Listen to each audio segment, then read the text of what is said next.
তো আমাদের দেহের ভিতরে অনেক ধরনের অনেকগুলো অ্যান্টিবডি থাকে, ঠিক আছে। কত ধরনের অ্যান্টিবডি থাকে? 5 ধরনের অ্যান্টিবডি থাকে।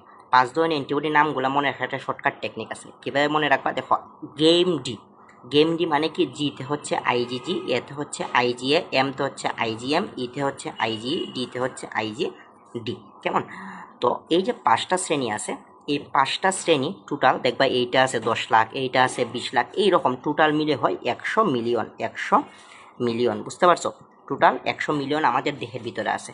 আর এই আইজির পুনরূপটা কি? ইমিউনোগ্লোবিউলিন। আইজির পুনরূপটা কি? ইমিউনোগ্লোবিউলিন। যদি তোমার পরীক্ষায় জিজ্ঞেস করে যে মানুষের দেহে কত ধরনের কত ধরনের অ্যান্টিবডি আছে, 5 ধরনের অ্যান্টিবডি আছে। এবং কতটি অ্যান্টিবডি আছে বা কতটি অ্যান্টিবডি তৈরি হইতে পারে? 100 মিলিয়ন অ্যান্টিবডি তৈরি হইতে পারে, ঠিক আছে।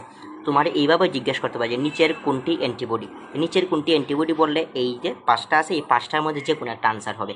এমনও বলতে পারে যে নিচের কোনটি অ্যান্টিবডি নয়। কেমন? তো এইটাই মেইনত পরীক্ষার মধ্যে আসে।